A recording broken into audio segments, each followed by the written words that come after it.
Hello everyone, welcome back to Tanu Chahar Academy. This is a news analysis video and the topic which we are going to study today is Naxalism.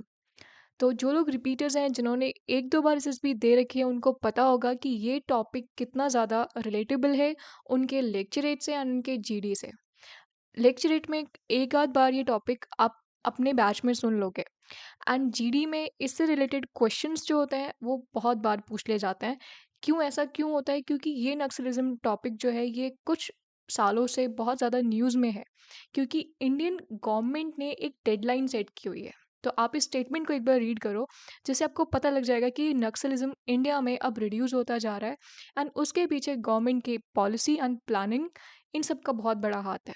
So the statement is the government of India is committed to completely eliminate Naxalism by 31st March 2026. It means next year March 31 तक जो Naxalism है इसको एक deadline दी है government ने कि खत्म हो जाएगा from India. And Naxalism is a very big threat to our internal security. अभी आप आगे वीडियो में पढ़ोगे कि इंटरनल सिक्योरिटी क्या होता है। एंड इस वीडियो में आपको केवल इतना समझने को नहीं मिलेगा कि नक्सलिज्म क्या होता है, ये कैसे ओरिजिनेट हुआ। आपको ये पूरी चीज़ देखने को मिलेगी कि how it is reducing in India and जो इम्पॉर्टेंट पार्ट है about for your GD and for your lecturette which is the data, कि गवर्नमेंट ने क्या क्या पॉलिसीज एंड क्या क्या प्लानिंग की हुई है जिसकी वजह से जो ये नक्सलिज्म है वो रिड्यूस हो रहा है, वो एंड में है। तो don't miss that and part. So let's get started. अब सबसे पहले जो हमारी न्यूज़ है, क्योंकि न्यूज़ एनालिसिस वीडियो है तो सबसे पहले न्यूज़ देख लेते हैं। तो यहाँ पर you can see he is Maharashtra chief minister mister Devendra Fadnavis. And यहाँ पर ये जो लोग जिन्होंने लोगों ने सरेंडर किया हुआ है, दीज आर द नक्सलाइट्स। आप देख रहे हो यहाँ पे फीमेल्स हैं एंड मेल्स हैं। तो ये लोग क्या है, ये नक्सलाइट्स हैं, इन्होंने सरेंडर कर दिया है in front of the CM of Maharashtra. And यहाँ पर नॉट जस्ट 60 नक्सलाइट्स, उनके साथ में एक टॉप माओइस्ट लीडर ने भी सरेंडर किया है। तो कौन है वो top Maoist leader? He is Malojula Venugopal, जिसको भूपति भी उनका दूसरा नाम है। तो यहाँ पर ये जो न्यूज़ थी ये इंपॉर्टेंट न्यूज़ थी। एंड ऐसी बहुत सारी न्यूज़ आप सुनते होंगे न्यूज़पेपर में कि कभी छत्तीसगढ़ में सरेंडर कर रहे हैं माओइस्ट, कभी महाराष्ट्र में सरेंडर कर रहे हैं।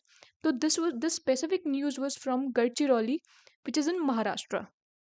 एंड वहाँ पर like you can read this news, senior Maoist leader Mallojula Venugopal Rao and 60 cadre formally laid down arms before Maharashtra CM Devendra Fadnavis. So this was the latest news. And इसके बेसिस पे हम लोग बोल सकते हैं कि इंडिया में जो ये नक्सलाइट्स हैं ये लोग सरेंडर कर रहे हैं एंड जो ये ओवरऑल नक्सलिज्म है ये रिड्यूस हो रहा है। सो अब हम लोग सबसे पहले स्टार्ट कर लेते हैं कि कैसे नक्सलिज्म पूरे वर्ल्ड में, like Naxalism is in India, but Naxalism की जो आइडियोलॉजी है वो बेस्ड है कम्युनिज्म पे। तो ये कम्युनिज्म आइडियोलॉजी आई कहाँ से, कैसे ये ओरिजिनेट हुई, वो हम देख लेते हैं। तो he is Karl Marx. And ये एक जर्मन फिलोसफर हैं, थे, और ये इकोनॉमिस्ट भी थे। तो इन्होंने क्या देखा कि जब इंडस्ट्रियलाइजेशन हुआ यूरोप में, आई थिंक आपको पता होगा कि इंडस्ट्रियलाइजेशन स्टार्ट हुआ था यूरोप से। इंडस्ट्रियलाइजेशन में क्या हुआ था कि इंडस्ट्री सेटअप हुई थी एंड बहुत सारे लोग को जॉब्स मिली। तो जो लोग गाँव से लोग थे वो क्या करे, वो लोग माइग्रेट किया उन्होंने टू सिटीज़ एंड वो लोग इंडस्ट्रीज़ में वर्क करने लग गए एज वर्कर्स। अब उनका क्या होने लगा, उनका एक्सप्लॉइटेशन होने लगा। लाइक जो इंडस्ट्री ओनर्स थे वो लोग क्या करते थे, वो 14 आवर्स पर डे उनसे काम करवा रहे हैं एंड वो भी लो वेजेस पे। तो इट इज़ एक्सप्लॉइटेशन। एंड उस टाइम ऐसे कोई लॉज भी नहीं थे जो इसको गवर्न कर सके। तो यहाँ पर क्या हो रहा था कि जो सोसाइटी थी वो दो क्लासेस में बट गई थी, एक अपर क्लास एंड एक लोअर क्लास, जिसको वर्कर क्लास भी बोला जाता है। And these are the owners of industries. तो ये जो एक्सप्लॉइटेशन कर रहे थे उनकी वजह से इनइक्वालिटी हो रही थी सोसाइटी में। लाइक इनके पास ज़्यादा पैसा आ रहा है, इनके पास तो पैसा है ही नहीं, ये लोग काम कर रहे हैं। तो इसके लिए जो कार्ल मार्क्स हैं उन्होंने एक बुक लिखी, like this is the book the communist manifesto. इसमें क्या है, एक पूरी प्रोसेस दी हुई है। उन्होंने बताया कि आइडियोलॉजी है कि अगर अगर ये जो सोसाइटी है जिसमें क्लासेस एग्जिस्ट करती हैं, इन क्लासेस को हमें हटाना है। हमें एक ऐसी सोसाइटी बनानी है जहाँ पे कोई भी क्लासेस ना हो, like it should be a classless society. तो उसके लिए हमें करना पड़ेगा रेवोल्यूशन, और रेवोल्यूशन आर्म्ड रेवोल्यूशन भी हो सकता है, and this was the main ideology behind the Naxalism. ठीक है। एंड आपको पता है जो नक्सलाइट्स हैं वो लोग क्या करते हैं, they are using violence against the government, against the security forces. क्यों? क्योंकि उनकी जो आइडियोलॉजी है वो सिमिलर है through this with this ideology जो कार्ल मार्क्स की है, जिसमें कम्युनिज्म हम जिसको बोलते हैं। अब ये जो कम्युनिज्म है ये कार्ल मार्क्स ने एक बुक में लिख दिया, एंड सब लोगों ने इसको उस टाइम पे लाइक फॉलो करने की कोशिश की, बट जो इसका रियल प्रैक्टिकल एप्लीकेशन था वो फर्स्ट टाइम देखने को मिला रशिया में, जब व्लादिमीर लेनिन ने पहली बार एक कम्युनिस्ट गवर्नमेंट को इस्टेब्लिश कर दिया इन सोवियत यूनियन।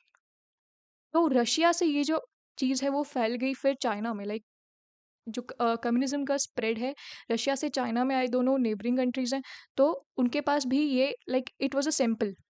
कार्ल मार्क्स जो थे उन्होंने क्या एक थ्योरी लिख दी, बट उसका जो प्रैक्टिकल एप्लीकेशन है वो रशिया में सबसे पहले स्टार्ट हुआ। देन जो ये था एक सैंपल बन चुका था कि ऐसे करके लाइक वॉयलेंस के थ्रू जो वर्कर्स हैं वो अपने राइट्स को ले सकते हैं, एंड जो भी पॉलिटिकल पावर है या फिर जो भी वहाँ पर एरिस्टोक्रेट है अपनी गवर्नमेंट उनको हटाया जा सकता है। तो यही चीज़ मेन बेसिस बनी for Chinese revolutionary Mao Zedong. अभी मैंने आपको स्टार्टिंग में बोला कि नक्सलिज्म की जगह मैंने एक और वर्ड बोला था, माओइज्म। तो हम इसको माओइज्म क्यों बोलते हैं? इस नेम की वजह से, माओ जेडोंग। क्योंकि जो हमारा नक्सलिज्म है इंडिया में, it is totally based on the ideology of Mao Zedong. देखो ओवरऑल आइडियोलॉजी तो कार्ल मार्क्स की है, कम्युनिज्म ही है, बट जो हमारा जो नक्सलिज्म है in India, it is specifically based on this Mao Zedong's ideology. कैसे? देखो माओ जेडोंग ने क्या किया था, चाइना में एक रूरल बेस को यूज़ किया। चाइना में जो फार्मर्स थे पहले, वो उन्होंने क्या किया, प्रोटेस्ट किया अगेंस्ट जो भी वहाँ पे पॉलिटिकल पावर थी, एंड वो जो प्रोटेस्ट था it was a armed revolution. उन्होंने वॉयलेंस का यूज़ किया, एंड फाइनली जो गवर्नमेंट थी, जो भी पॉलिटिकल पावर थी, उसको ओवरथ्रो कर दिया।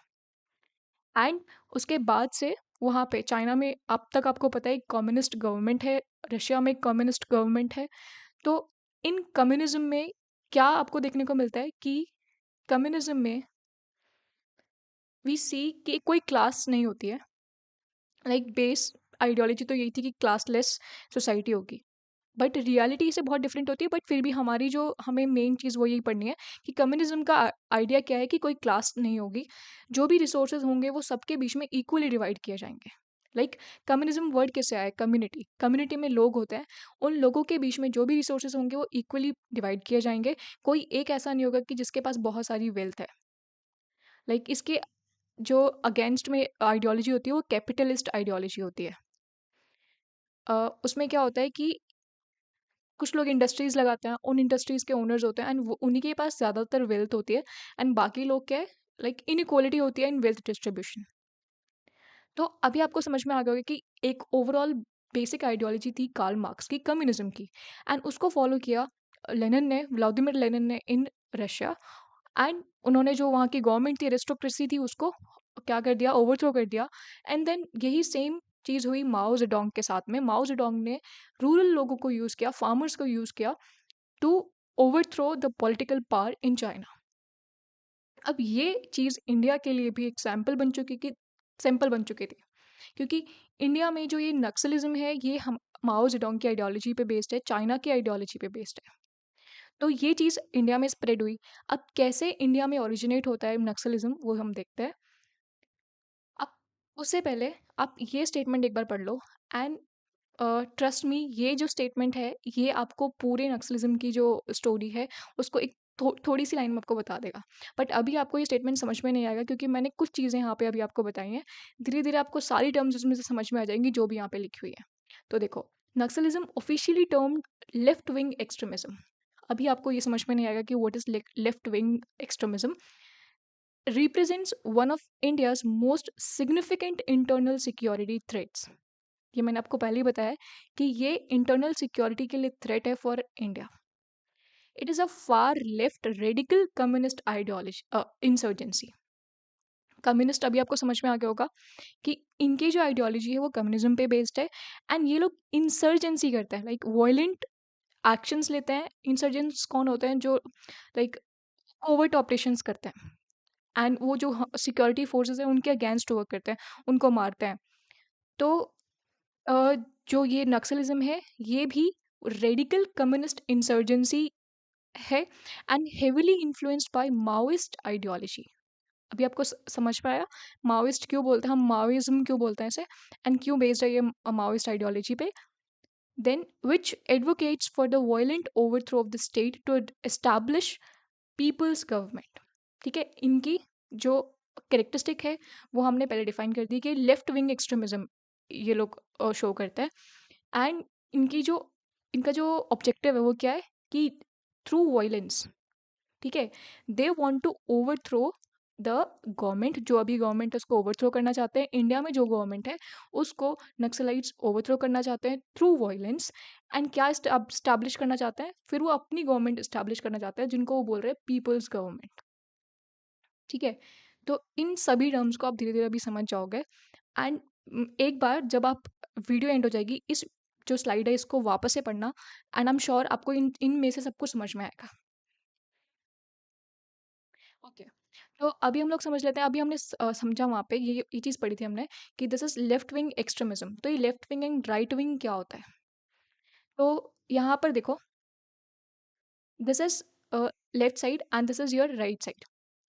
तो लेफ्ट साइड में एक्चुअली ये जो चीज़ है ना, ये फ्रेंच रेवोल्यूशन के टाइम पे दिस वाज स्टार्टेड कि जो भी प्रेसिडेंट के साइड में बैठे थे वो लेफ्ट, और जो राइट में बैठे थे वो राइट।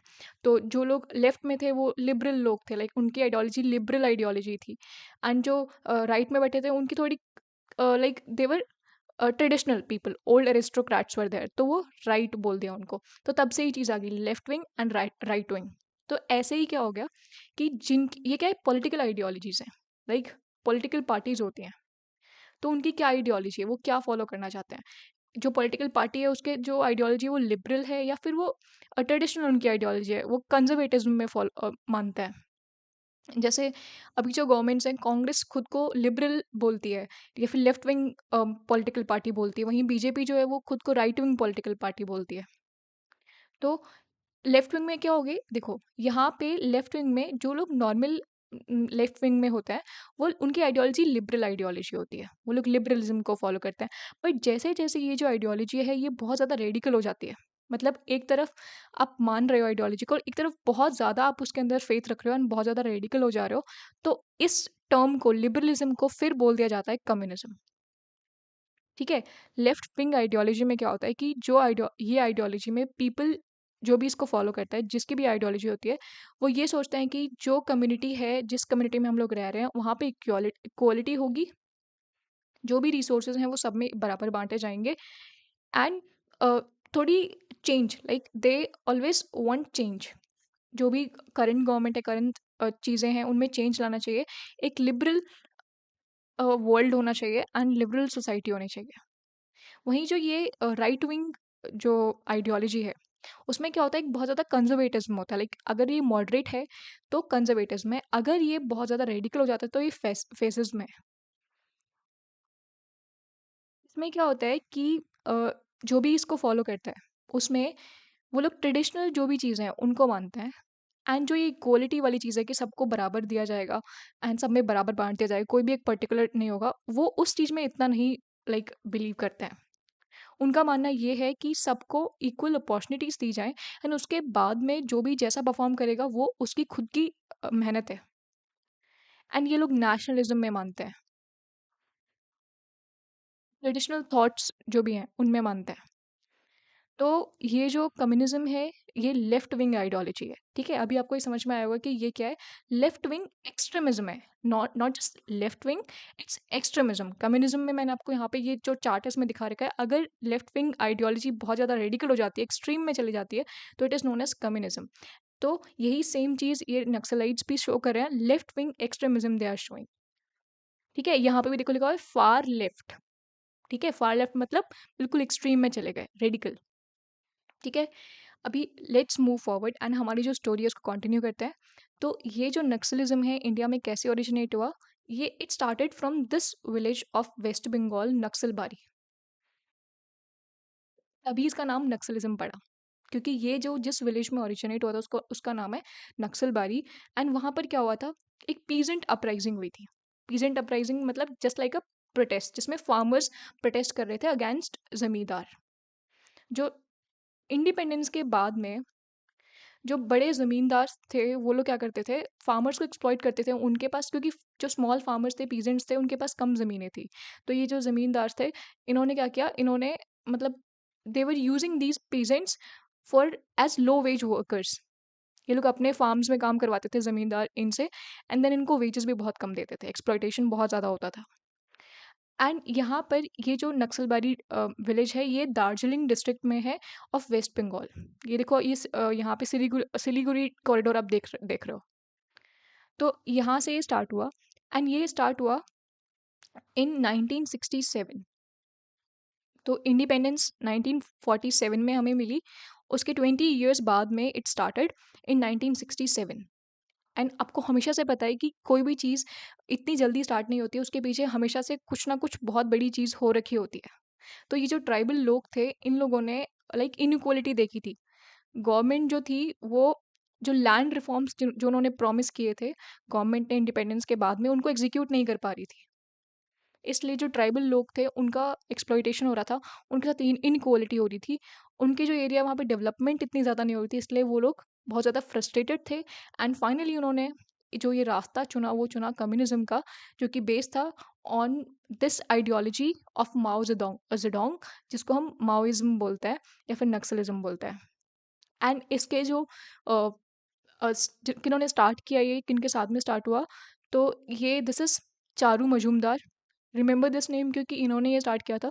एंड ये बहुत बार जब भी नक्सलिज्म सामने आता है, नक्सलिज्म की बात होती है, तो चारू मजूमदार, कानू सान्याल एंड जंगल संथल, इन तीनों का नाम हमेशा लिया जाता है। तो ये जो चारू मजूमदार थे, इन्होंने ये जो पीजेंट अपराइजिंग थी, इनमें एक बहुत बड़ा रोल प्ले किया था। लाइक ये जो पीजेंट अपराइजिंग थी, ये पीसफुल नहीं थी, ये वॉयलेंट थी। इसमें जो एंड में क्या हुआ था, जो ज़मींदार था जिसके अगेंस्ट ये हो रहा था, उसको मार दिया गया था। लाइक मर्डर चार्जेस भी थे इनके अगेंस्ट। तो वहीं से इंडिया में ये एक सैंपल मिला कि हम को जो जस्टिस है वो वॉयलेंस के थ्रू ही मिलेगी। गवर्नमेंट कुछ नहीं कर सकती है, गवर्नमेंट के कोर्ट्स कुछ नहीं कर सकते हैं। एंड ये जो था, ये नक्सल बारी में जो भी हुआ, वो एक सैंपल की तरह पूरे इंडिया में वर्क किया। एंड जो ट्राइबल लोग थे, जो पूर पीपल थे इन इंडिया, वो उन्होंने इस चीज़ को फॉलो करना स्टार्ट किया। एंड इन्हीं तीनों लोगों ने बाद में दे formed communist party of India, Marxist and Leninist. Like this is CPI-ML। इन्होंने ये फॉर्म की थी 1969 में। 67 में तो ये नक्सलिज्म इंडिया में सामने आया था, उसके बाद में इन्हीं तीनों ने CPI फॉर्म कर दी। ठीक है। तो अब इनकी आइडियोलॉजी क्या थी, लाइक एंड अभी भी जो आइडियोलॉजी है वो क्या है, कि जो इंडियन स्टेट है, जो इंडियन गवर्नमेंट है, इंडियन स्टेट क्या होता है, इंडियन गवर्नमेंट, पुलिस, जो भी है, मतलब स्टेट का मतलब क्या होता है, जो भी पब्लिक चीज़ें हैं, गवर्नमेंट है, PSUs हैं, देन हमारी सिक्योरिटी फोर्सेस, जो भी है वो सब स्टेट में काउंट होता है। तो the Indian state has failed to implement constitutional reforms. ठीक है। तो जो भी कॉन्स्टिट्यूशनल रिफॉर्म्स होने चाहिए थे, वो इंडियन गवर्नमेंट नहीं कर पाई है। डेवलपमेंट पेनिट्रेशन जो ट्राइबल पॉपुलेशन तक पहुंचना चाहिए था, वो नहीं पहुंच पाया है। इसलिए making armed struggle the only way to achieve justice. तो जस्टिस कैसे मिलेगी इन लोगों को? Through armed rebellion. तो इसलिए जो अभी नक्सलिज्म है, उसका बेसिक आइडियोलॉजी यही है, and which is based on the bigger ideology of communism and specifically Maoism. क्योंकि यहाँ पर जो भी लोग हैं, वो क्या है, वो रूरल पीपल हैं, ट्राइबल पीपल हैं। एंड चाइना में भी यही हुआ था। चाइना में जो माओ जेडोंग है, उन्होंने भी रूरल बेस को यूज़ किया था फॉर द आर्म्ड रिबेलियन। ठीक है। अब सेकेंड इम्पॉर्टेंट थिंग, ओके, यहाँ पे इसी न्यूज़ में से आप देख भी सकते हो कि अभी भी ये आइडियोलॉजी, चाहे 1967 में जो स्टार्ट हुआ था नक्सलिज्म, उसकी जो आइडियोलॉजी है वो अभी भी एग्जिस्ट करती है। ठीक है, उसमें कोई चेंज नहीं है। थोड़ा मॉडर्नाइजेशन हो सकता है, बट जो बेसिक आइडियोलॉजी है वो यही है। यहाँ पे देखो, Fadnavis said the youth were told they cannot get justice through the framework of the constitution. ठीक है, same ideology. And a new system should be established by running the state from jungle. ठीक है, तो इन ये जो यूथ है, जिन लोगों को यहाँ पे, जिन लोगों ने सरेंडर किया है, लाइक उन उन लोगों ने क्या बोला, अ, उनको क्या बोल के ये नक्सलाइट बनाया गया कि तुमको जो मिलना चाहिए था, लाइक तुमको जो कॉन्स्टिट्यूशनल फ्रेमवर्क से जो तुम्हें जस्टिस मिलनी चाहिए थी वो तुम्हें नहीं मिलेगी। उसके लिए तुम्हें क्या करना पड़ेगा, एक अलग से एक गवर्नमेंट चलानी पड़ेगी from jungle. Like parallel government हम लोग चलाएंगे, खुद की हमारी अदालत होंगी, जन अदालत, एंड वहाँ से हम लोग सब कुछ रन करेंगे। ठीक है, तो ये चीज़ें मैंने ये क्यों यहाँ पे रखा है, ताकि मैं आपको बता सकूँ कि जो नक्सलिज्म की जो आइडियोलॉजी है वो आज भी एग्जिस्ट करती है। ठीक है, अब second important thing which is red corridor. ये अगेन एज इट इज़ आपके लेक्चर में पूछ लिया जाता है, like what is red corridor. तो वहाँ पे रेड कॉरिडोर में देखो, थोड़ा दिमाग लगाना है आपको जब भी लेक्चरेट आपको बोलना है। तो अगर हमसे रेड कॉरिडोर पूछा गया है तो रेड कॉरिडोर के बारे में इतना कुछ नहीं बता पाओगे आप कि 3 मिनट तक आप बस यही बोले जाओगे रेड कॉरिडोर क्या है। आपको नक्सलिज्म को ऐड करना है। मैंने इतना कुछ नक्सलिज्म के बारे में बताया, लाइक उनकी आइडियोलॉजी क्या है, किस पे बेस्ड है, क्या अभी चल रहा है। तो ये चीज़ें आप बताओगे तो अ, आपको जो लेक्चरेट है उसको ये नहीं सोचना पड़ेगा कि मैं रेड कॉरिडोर के बारे में और क्या बोलूँ। तो रेड कॉरिडोर क्या है? दिस इज़ द कॉरिडोर जहाँ पे जो नक्सलिज़्म है उसका स्प्रेड है, लाइक वो यहाँ पर फैला हुआ है इंडिया में। You can see these areas in India. ये जो मैप है इसमें देखो, ये जो एरिया है, ये मोस्टली जो ईस्टर्न पार्ट है, सदर्न पार्ट है, एंड यहाँ पर कुछ सेंट्रल पार्ट भी है। लाइक ये जो मैंने मेजर एरियाज़ यहाँ पे दिखा रखे हैं, और भी एरियाज़ में ये नक्सलिज़्म फैला हुआ है बट इतना ज़्यादा नहीं है। ठीक है? तो यहाँ पर कौन-कौन से कंट्रीज़ हैं, सॉरी कौन-कौन से स्टेट्स हैं? These are the major states. इनके अलावा भी स्टेट्स हैं, लाइक हरियाणा तक भी पहुँच गया था नक्सलिज़्म। बट जो मेजर हमें पढ़ने हैं, जो रेड कॉरिडोर में बताने हैं, वो छत्तीसगढ़ है, देन झारखंड, ओडिशा, एंड छत्तीसगढ़ को एक स्ट्रॉन्ग होल्ड बोला जाता है नक्सलिज़्म का। देन बिहार, फिर कुछ parts of Maharashtra, Andhra Pradesh and Telangana. ठीक है? ऐसा नहीं है कि इनके अलावा किसी और स्टेट में नहीं है, और भी स्टेट्स में है, बट वहाँ पे इतना मेजर इनका स्प्रेड नहीं है। तो रेड कॉरिडोर क्या है? दिस इज़ द एरिया जहाँ पे नक्सलिज़्म स्प्रेड है, नक्सलिज़्म का जो थ्रेट है वो यहाँ पर रहता है। एंड अब देखो इस एरिया की खास बात क्या है? इस एरिया में डेंस फॉरेस्ट है, एंड जहाँ पे फॉरेस्ट है, वहाँ पे ट्राइबल लोग बहुत ज़्यादा रहते हैं। ठीक है? तो यहाँ पे ट्राइबल पॉपुलेशन भी बहुत ज़्यादा है, एंड इसके अलावा यहाँ पे रिसोर्सेज बहुत ज़्यादा है। आपने देखा होगा जो माइंस हैं, छत्तीसगढ़ में कितनी सारी माइंस हैं, झारखंड में है, उड़ीसा में है। तो ये लोग, ये रिसोर्स रिच रीजन है, बट फिर भी लोग यहाँ पे पॉवर्टी से लाइक बहुत ज़्यादा वो लोग, हम कह सकते हैं उनको बहुत ज़्यादा गरीबी देखनी पड़ती है, पॉवर्टी देखनी पड़ती है। ठीक है, तो डेंस फॉरेस्ट है, ट्राइबल पॉपुलेशन है, रिसोर्स रिच रीजन है, बट जो लोग हैं वो पोर हैं। एंड यहाँ पर आप देखोगे तो जो ह्यूमन डेवलपमेंट इंडेक्स है, जो यहाँ के लोग हैं, वो भी बहुत लो है, एंड जो पॉवर्टी है उसका जो अमाउंट है, उसका जो परसेंटेज है वो बहुत ज़्यादा है। इस वजह से ये जो रीजन है ये और ज़्यादा वर्नरेबल बन जाता है फॉर दिस नक्सलिज्म, क्योंकि नक्सलिज्म की आइडियोलॉजी क्या है कि गवर्नमेंट हमारे लिए कुछ नहीं कर पा रही है, हमें उस अपनी जस्टिस लेने के लिए खुद लड़ना पड़ेगा, आर्म्स उठाने पड़ेंगे, गवर्नमेंट के अगेंस्ट वर्क करना पड़ेगा। तो यही जो है बेसिक रीज़न बन जाता है in these areas for the spread of Naxalism, क्योंकि ट्राइबल पीपल के अगेंस्ट जो बहुत सारी चीज़ें हो रही थी, लाइक फॉरेस्ट लॉज ला दिए गए, जो वो लोग फॉरेस्ट को यूज़ नहीं कर सकते हैं, कुछ उनका स्पेसिफिक यूज़ है, फिर लिमिटेड यूज़ होगा। तो ट्राइबल पीपल तो फॉरेस्ट को यूज़ करते थे, उनके लिए अगर आप फॉरेस्ट लॉज ला के ये बोलोगे कि नहीं आप नहीं जा सकते हो, आप लकड़ी वगैरह नहीं उठा सकते हो वहाँ से, तो उनके लिए तो ये क्या है, उनकी जो लिवलीहुड है उनके लिए ये एक खतरा था। तो इसलिए ये कुछ रीजंस थे, उनकी वजह से जो नक्सलिज्म है इस एरिया में ज़्यादा फैला। ठीक है, ये रीजंस आपको सेम साइड करना है इन योर लेक्चरेट टू। अब हमारी internal security, like for India's internal security, ये एक थ्रेट क्यों है? तो ये लाइक सबसे पहली चीज़, इंटरनल सिक्योरिटी, जो भी चीज़ें, जो भी थ्रेट हमारे इंडियन इंडियन स्टेट के बॉर्डर्स के अंदर हो रहा है, लाइक एक होता है एक्सटर्नल सिक्योरिटी थ्रेट। जैसे अगर पाकिस्तान हम पे अटैक कर रहा है तो हम वो फॉरेन एनिमी है, बट हमारे ही इंडिया के अंदर अगर लोग एक दूसरे से लड़ रहे हैं या फिर हमारे अगेंस्ट गवर्नमेंट के अगेंस्ट लड़ रहे हैं, तो वो इंटरनल सिक्योरिटी थ्रेट है। ठीक है? तो ये जो नक्सलिज्म है, क्योंकि ये इंडिया के अंदर ही हो रहा है, इंडिया के लोग ही कर रहे हैं, तो इसलिए ये इंटरनल सिक्योरिटी थ्रेट है। एंड यहाँ पर आर्मी का इसलिए यूज़ नहीं होता है। जब भी कभी एक एक्सटर्नल थ्रेट होगा, तो आर्मी यूज़ की जाती है। हमारी जो आर्म्ड फोर्सेज़ हैं, आर्मी, नेवी, एयर फोर्स, इनको यूज़ किया जाता है। एंड इनके अगेंस्ट पर जो स्टेट है, जो गवर्नमेंट है, वो जो हमारे खुद के लोग हैं, लाइक खुद इंडियंस के अगेंस्ट आर्मी को हम लोग नहीं डिप्लॉय कर सकते हैं।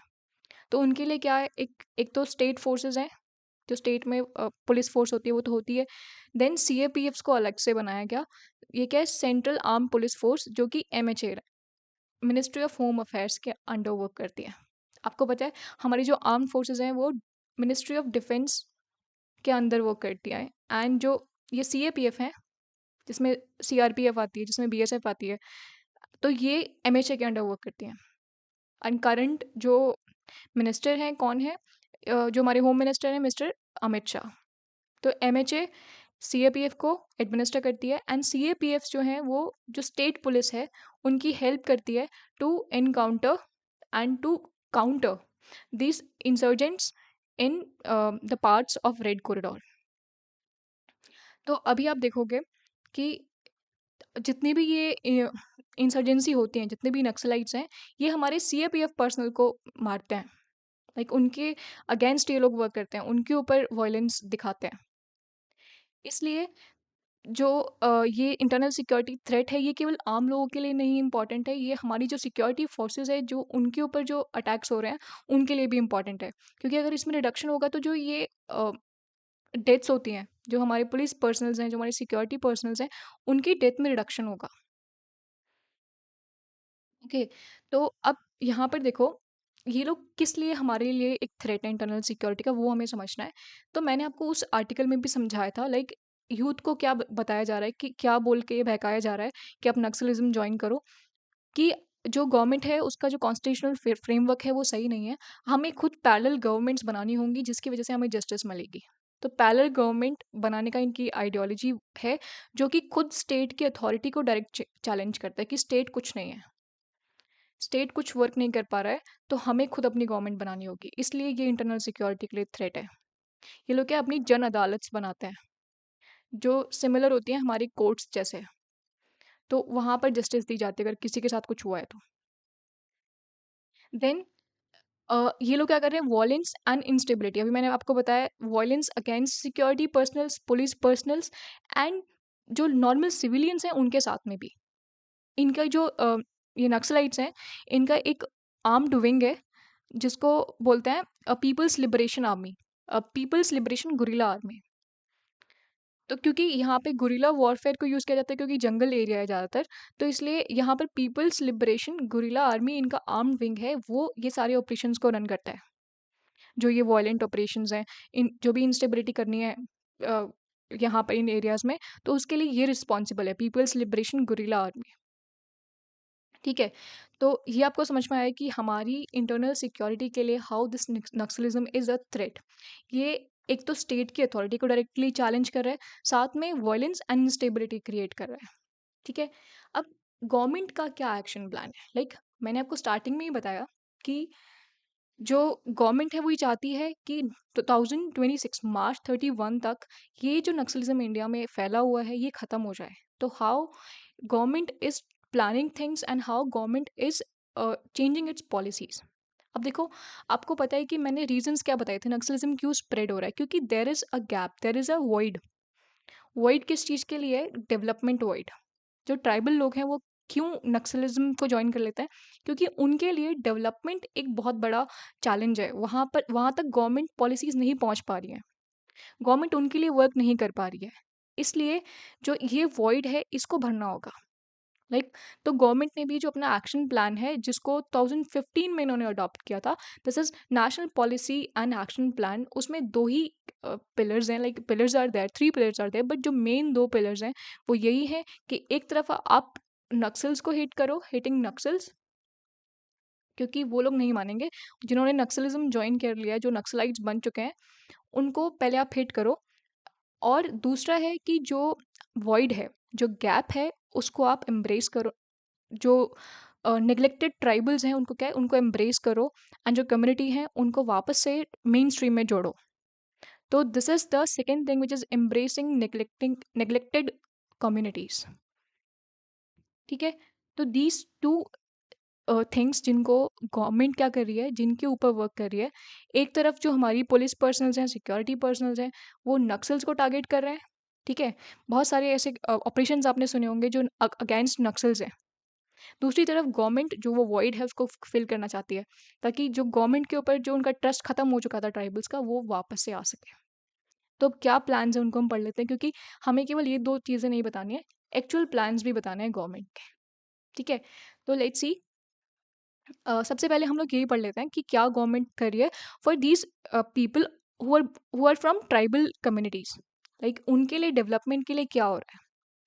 तो सबसे पहले लाइक आपको एक चीज़ पता होगी कि रोड्स बनाए जाते हैं थ्रू पीएम ग्राम सड़क योजना, and there is one another variant of this ग्राम सड़क योजना, this is 2, which is PM ग्राम सड़क योजना 2, जिसके अंडर जो ये ट्राइबल एरियाज हैं जो जो कि अफेक्टेड हैं नक्सलिज्म से, बेसिकली जो छत्तीसगढ़, झारखंड या फिर जो भी ये स्टेट्स थे जहाँ पे रेड कॉरिडोर था, वहाँ पर ये सड़कें बनाई जा रही है, रोड्स बनाई जा रही हैं, ताकि जो गवर्नमेंट सर्विसेज हैं वो यहाँ तक पहुँच पाएँ, जो ये लोग हैं यहाँ तक पहुँच पाएँ। So this is our first point.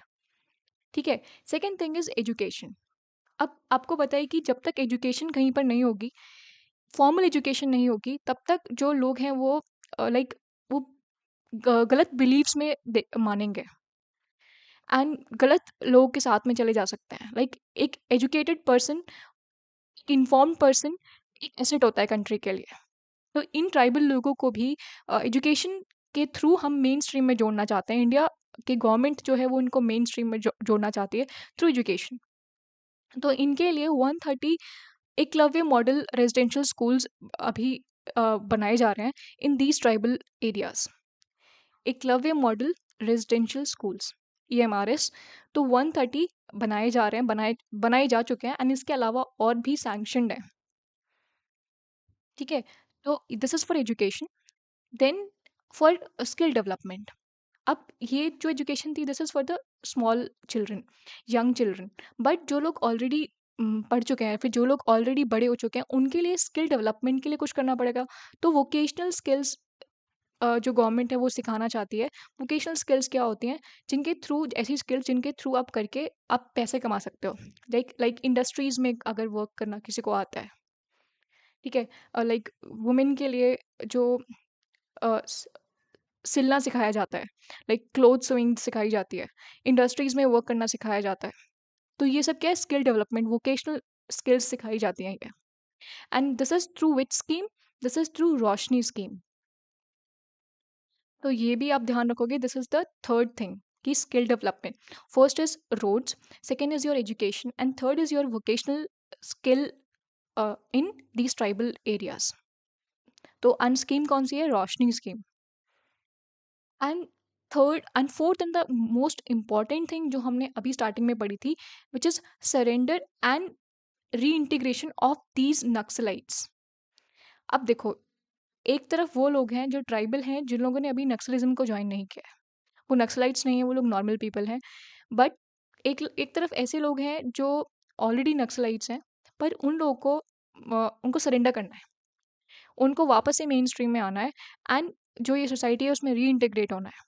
तो उनके लिए भी गवर्नमेंट ने लाइक पॉलिसीज निकाली हुई हैं कि जो लोग सरेंडर करेंगे उनको इंसेंटिव्स दिए जाएंगे, फाइनेंशियल इंसेंटिव्स दिए जाएंगे, एंड जो वोकेशनल ट्रेनिंग है, वोकेशनल स्किल है उनको, ताकि अपनी लाइवलीहुड चलाने के लिए मौका मिले, वो भी उनको सिखाई जाएंगी। तो यहाँ पे स्किल्स भी सिखाई जाएंगी, एंड इंसेंटिव्स भी दिए जाएंगे, financial incentives.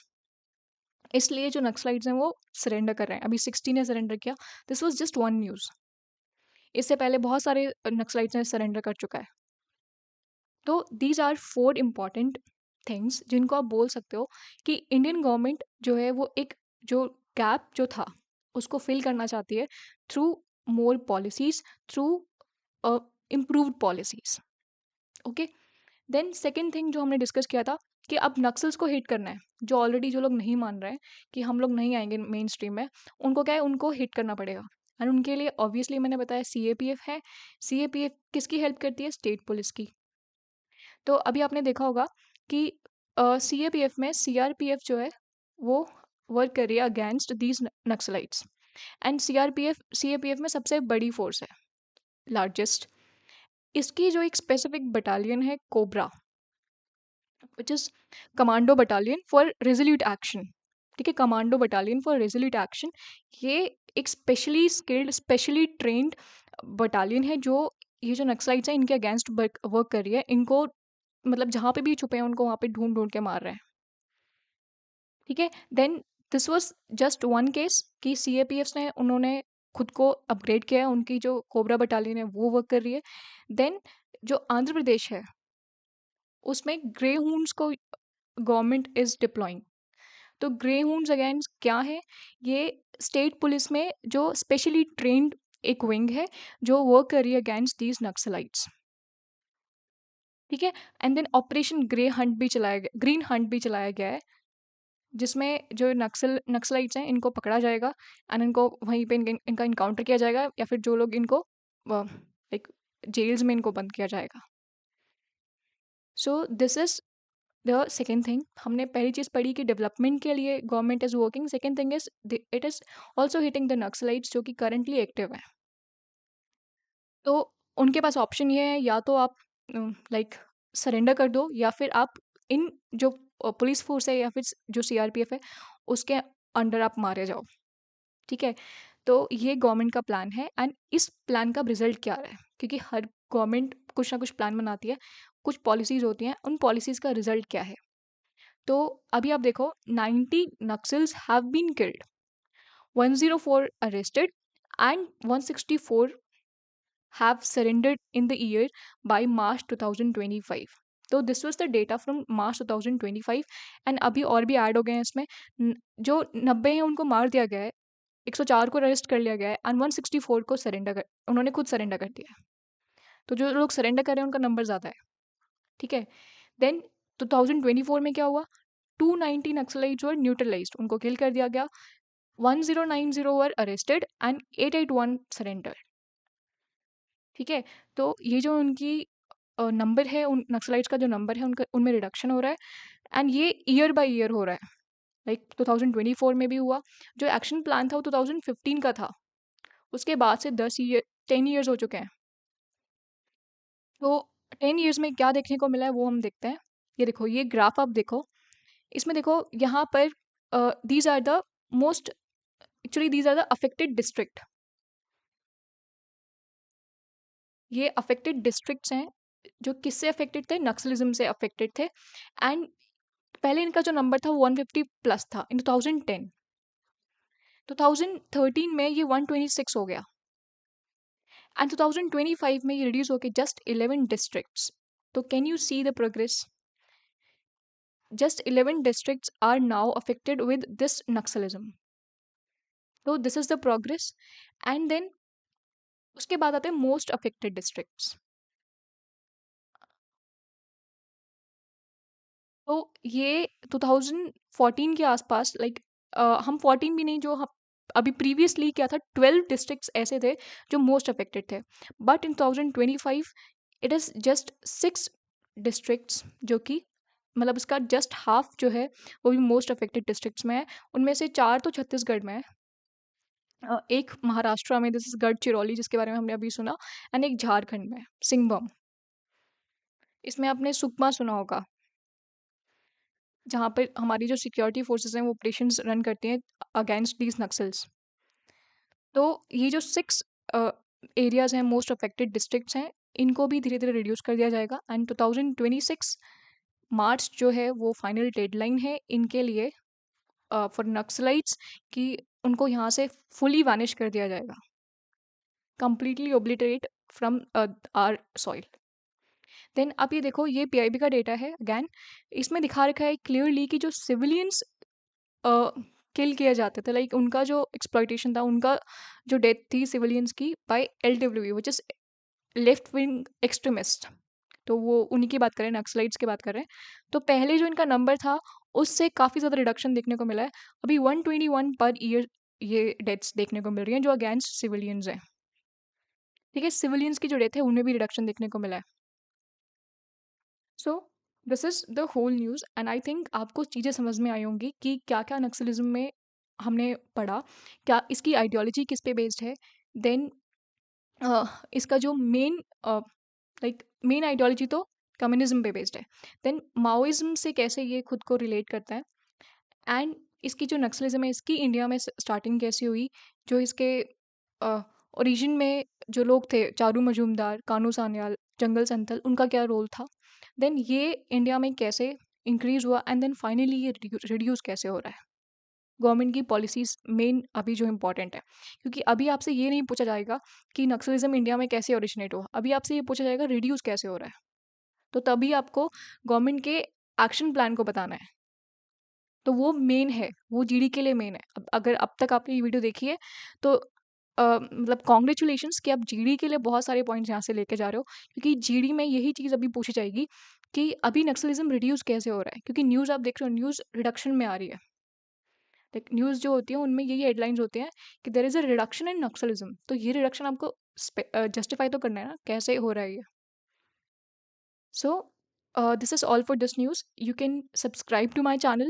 If you like this video, then you can press this button, and also you can share it with your friends. You can join the Telegram channel as well by scanning this QR code. See you in the next video. Till then, bye bye.